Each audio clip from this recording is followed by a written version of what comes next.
big working cattle ranch in Oklahoma with Dr. Jim Cope, a regular on the Bassmaster Tournament Trail, and Chuck Roberts of the Bassmasters. They're fishing ponds and small lakes, the type of angling that started a lot of us fishing. There's great action and some super tips from Dr. Jim, the fishing physician. I'm Bob Cobb, filling in for Ray Scott.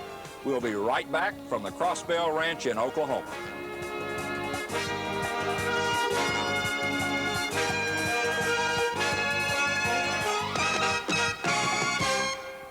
At Ranger, there are a lot of big features that make up the Ranger difference. But it's the small ingredients that truly make each boat special. Ranger boats, we still build them one at a time. Oh, monster bass! Get the net! Get the net! Oh, monster carp! Oh, bugle lip! In fishing, you're bound to catch some surprises. But when you're running a Ranger, you know what you've got a hold of.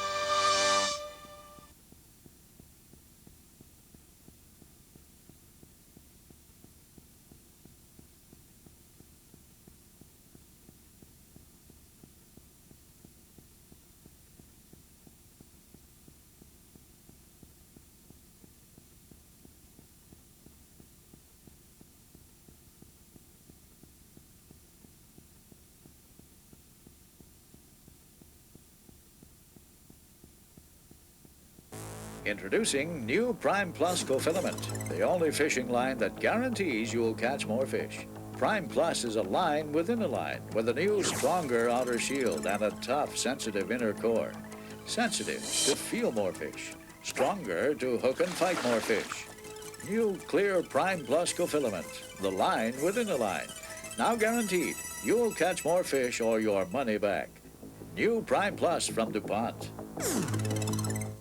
Fishermen, there's only one place to buy your fishing tackle. Bass Pro Shop's new Spring Sale Catalog. Nearly 200 pages bring right into your home today's finest selection of quality brand name tackle, Bass Pro exclusives, camping gear, outdoor wear, all as close as a toll-free phone call. And at the hottest prices you'll find anywhere. Call 1-800-BASS-PRO for your free Spring Sale Catalog. That's 1-800-BASS-PRO. Call now and start saving on your tackle right away.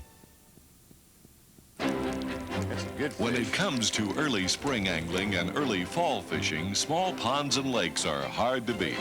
The reason is they're the first to warm in the spring and the first to cool off in the fall because of their smaller size.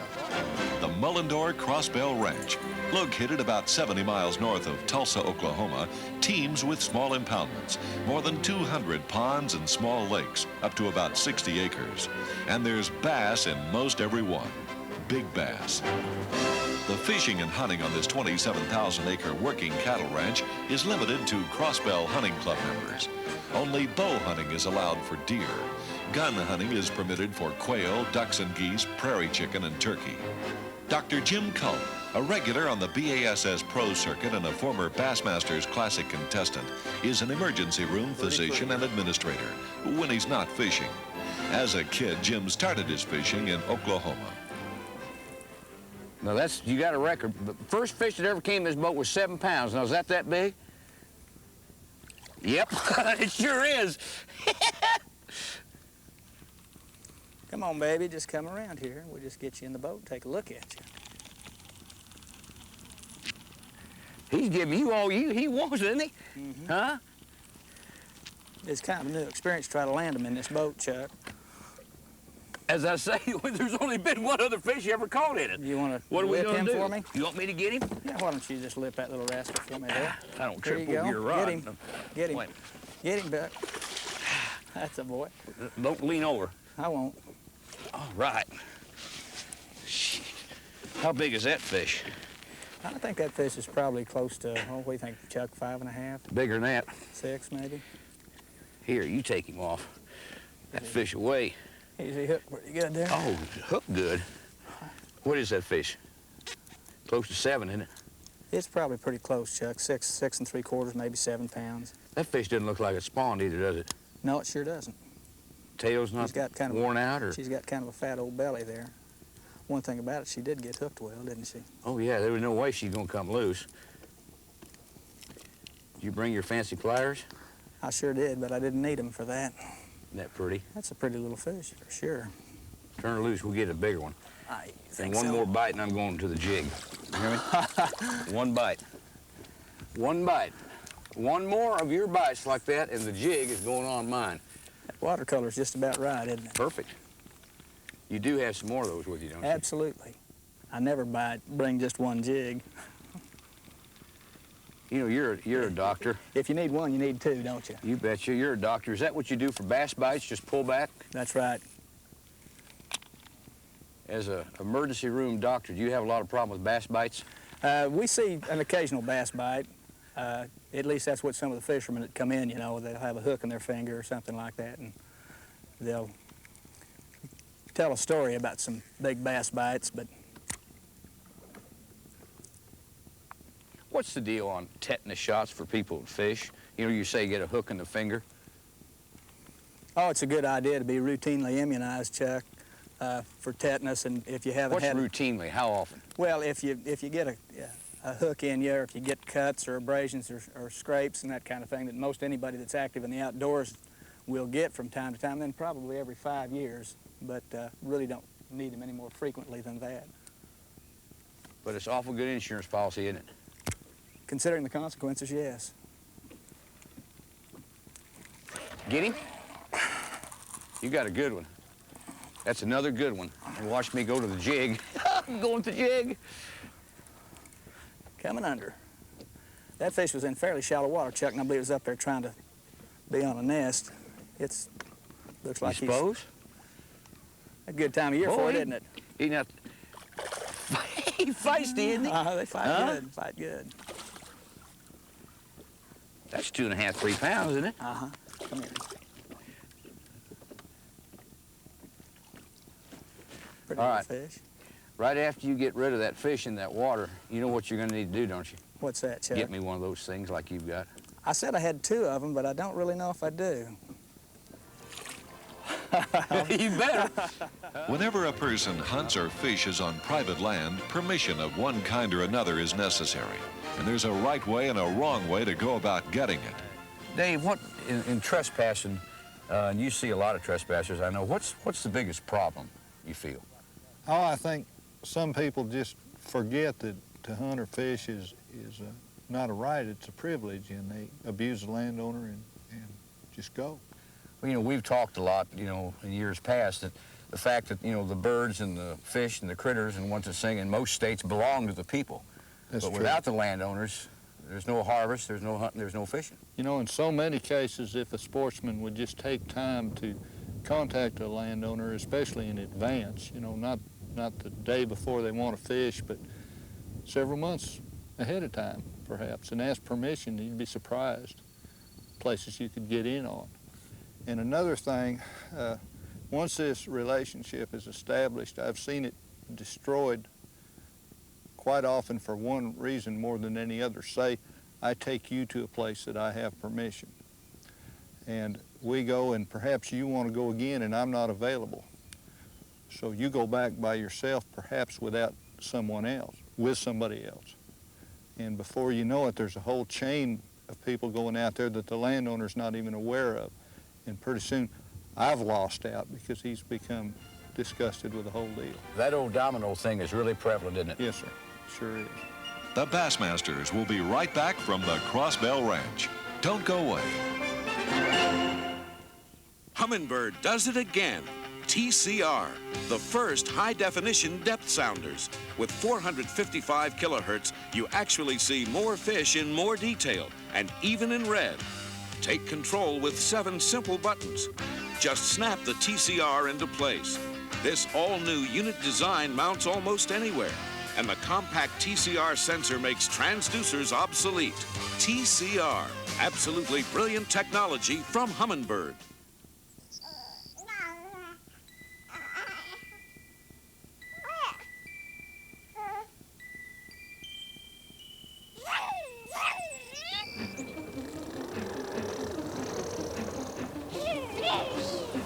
Studies have shown it can be determined almost from birth who's right for an Evinrude outboard motor. Evinrude owners are born, not made. You know, it really didn't surprise me when the New York Times reported that President George Bush claimed that his favorite magazine of all was Bassmaster magazine. You know, for over 22 years, Bassmaster magazine has been helping improve the fishing skills of everyone from great presidents to great weekend anglers. I'm Ray Scott, and whether you're a beginner or a seasoned angler, to catch more bass, you need to join the Bass Anglers Sportsman Society. Your exclusive member benefits include 10 big issues of Bassmaster magazine, a handsome membership packet, and much, much more. Plus, if you join now, you'll get absolutely free this terrific tackle pack worth $9.95. So call toll-free. Here's how.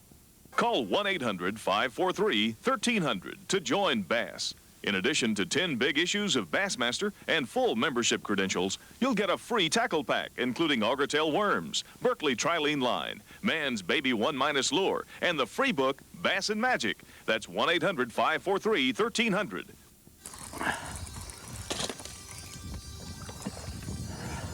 How big is he? He's about 4. You want him, Chuck? Open your mouth, boy. Open your mouth. He won't make 4, but he's going about 3. 3 easy. Got him right on top of the mouth where you should, you know? Mm-hmm. That's a nice fish. He's fat, too. Look at there. Yeah, chunky fish. Just been feeding. Looks real healthy. Healthy-looking fish. That's good. He's out in here, wasn't he? Mm-hmm, he's right over. These stick-ups? I threw right out in there, Chuck. Boats aren't the only way to fish farm ponds. Fishing from inner tube floats like Crossbell's wildlife manager Terry Mills is doing is effective because the approach is quiet. In-water disturbance is kept to a minimum and the angler's profile above water is low. When walking the bank or wading, keep the sun in your face so your shadow's not on the water. Small pond bass aren't used to a lot of people, only 4-legged critters. Right. Anything announcing your presence, such as a dropped tackle box or needless splashing around, will alert and spook the bass. One of the most effective methods of angling in small ponds and lakes like we're fishing here today is with the fly rod. And the reason you're presenting very small insect-like baits that these fish are used to feeding on. A lot of people will try fly rods, and they start out with them and they don't last very long. The reason, for 2 reasons actually. 1, the equipment is mismatched, and 2, they haven't had the proper instruction. In order to enjoy your fly fish and be effective at it, it is mandatory that you have balanced equipment. And when I say that, unlike casting and spinning, which use weights at the end of the line to propel the lure out, actual weight on the fly rod is the line itself. The rod must be balanced to it. If you look in stores on the rods, it'll say a number like an 8 or a 9 or a 10. That means that you should use a corresponding numbered line, for example, an 8 or a 9 or a 10. If you were going to use a number 9 rod, for example, which is a good one for bass fishing, you would not want to use a number 6 line. The reason is the line is too light for the rod and will not make it bend.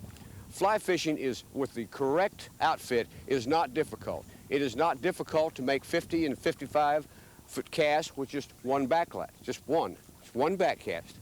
It's all that's necessary. You can see the line whip out with just one cast. And remember this, your cast to the fish with a fly rod will never be any better than your back cast, because in fly fishing, the back cast is just as important as the front cast. Regardless of the method of fishing, one thing's always in common: the elements. This sun stay out like this, I'm going some more of your sunscreen heavy duty. Do you see a lot of skin cancer, Jim, as a result of the sun, people not taking care of themselves right?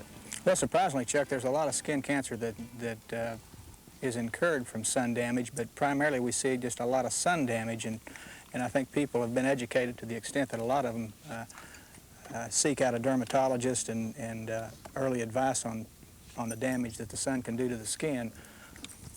You know, people seem to be so worried about skin cancer, but the other side of the coin is it's not a black or white issue. I think the big thing to keep in mind is just how much damage the sun does before it causes skin cancer. You know, it causes your skin characteristics to change, it causes the skin to age, and so I think just the threat of cancer alone is certainly enough to make one wear sunscreen, but I think the other damage that it does to your skin as far as aging is a real big consideration. We all like to look as young as we can for as long as we can. And when some of us about your age, you really get to worrying about it, don't you? Yeah, when you get to be 23, 24 like myself, yeah. then it becomes significant. Yeah, you haven't seen 23 in 40 years.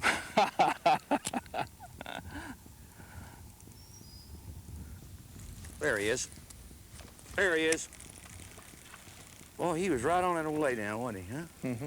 So these fish have probably spawned right in here, and they've moved out a little bit better. Of course, that's not a giant, is it? But it's still. It is. Yeah, it is. It's a lot bigger than the one you just caught. That last one I caught? Yeah. Gee, Chuck. Do you have a good eye doctor? Yeah. Have you talked to him recently? Yeah. What'd he say? He said that you need to come in for an exam. Is that right? Yep. Have I got a gorilla perch? You know, this is pretty exciting, isn't it? That's probably one of the better perches you've caught today, It's Chuck. the best one I've caught today. There's no question. In fact, I'm not sure that's one that you can mount, but it it's is sure bigger than the one I caught yesterday. Let me ask you a question. Sure. For the average guy going out fishing and hunting and all that kind of stuff, mostly fishing, sitting out in the boat, hot, you know, July, August, when do you know, what are the warning signs when you've had too much sun? I'm not talking about sunburn. I'm talking about, you know, getting sick from sun. Well, I think that, you know, symptoms vary, but as a general rule, you know, headache and maybe some nausea, and even to the extent that they can have some vomiting and have some disorientation depending upon how much sun they've really had and what kind of condition they're in. It's real important to really get acclimated to the heat before you try to go out there and do oh, there's one. Oh, lost him right there by the boat. Oh, it wasn't very big. Wasn't very big. But I think that you need to really get used to that heat when you're out there. And you need to take a couple of weeks, at least 2 to 3 weeks, to try to acclimate yourself to the heat instead of just being a weekend fisherman, for instance, going out there in the July sun and trying to tolerate that for 8 or 10 hours. But when we talk about heat-related diseases, we think about from the gradual onset to the more serious. We talk about heat cramps to heat exhaustion to heat stroke. There's a fish, a little one. Oh, you got some pets over there. I know it. Between your little pet bass and my perch, we're doing all right, aren't we? And heat cramps are just, you know, usually in people that have some conditioning and just have tried to overdo it, and it'll start out in the legs and they'll cramp up. And then heat exhaustion was more severe and on into heat stroke. But some of the things that you really don't want to do is, you hear a lot about salt tablets. I think that just good volume replacement while you're out in the heat is much better than salt tablets, because you have to drink an inordinate amount of water to stay up with taking salt tablets. Is that right? And I think also people who are middle-aged, if they're on some kind of medication from their doctors for blood pressure or whatever, really need to check with their doc before they go out and get in that heat, because some of those impair your ability to lose heat by evaporation. Another thing you really want to avoid, whether it's in extreme heat or extreme cold, is alcohol. That's a real important thing to consider, because it really interferes with your ability to exchange heat, whether it's in the heat or whether it's in the cold. The Bassmasters will be right back with some Crossbell Fall Bassin heavyweights. Stay tuned.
Call 1-800-543-1300 to join Bass and receive your membership packet plus 10 big issues of Bassmaster magazine. With your $15 paid membership, you'll also get a big free tackle pack that includes a spool of Berkeley trilene line, Man's Baby 1- lure, and a pack of augertail worms. Plus, we'll send you a free copy of Bassin Magic, a total value of $9.95. That's 1-800-543-1300. Call now. Satisfaction guaranteed. Could get hurt right there, Terry.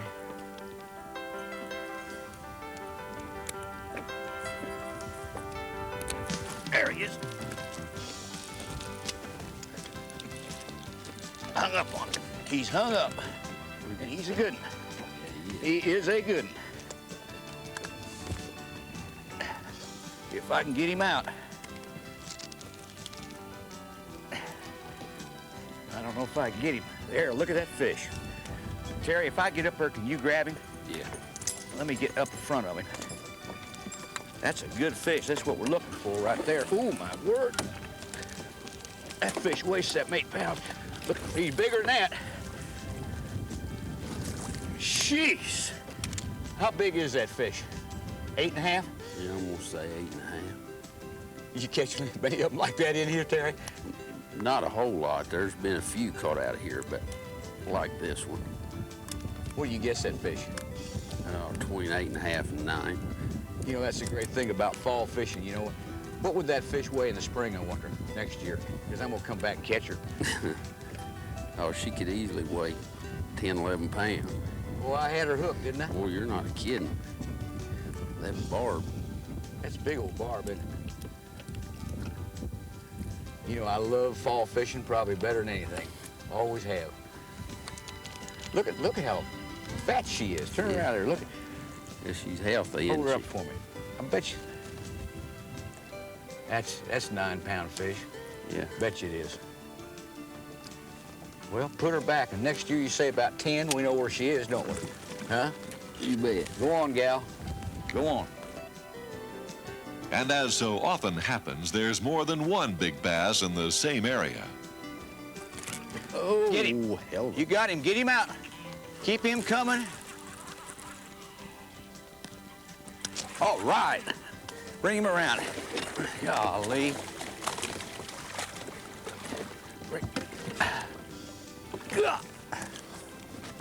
I turned the trolling motor on. Gee whiz. Boy, that hit just right there at that little twig. That's good fish. Fish weigh 8.5 or 9. That fish is, I think that fish is bigger than one I caught. I don't know, Chuck. He's not quite as long, but he's deep. Where was he, right here? I hit him right there at that thing. Gee whiz. Is that your biggest fish on the jig? That's my biggest fish, period, Chuck. You gonna mount him? Yeah, I think I will. I would. Everybody's entitled to one. Yeah, that's our policy here. We get one mount bass a year. I think I'm gonna take it. You've got an unusual deal here, don't you? Yes, we do, Chuck. We try to manage these fish, and we have anything under 13 inches, they can take their daily limit. Then they get one mount bass a year. Anything over 13, they have to throw back other than the Whether it's 3 pounds or 8 pounds, like Right. that. Right. I think that's great. And you also move around a lot of fish, don't you? Yeah, we've built several new ponds and restocked some old ponds, and we got a couple of ponds that we catch a lot of small bass out of and transfer. Uh-huh. They'll all grow up. Well, you're more than entitled to keep them. That is a beautiful fish to mount. I think I will. I would.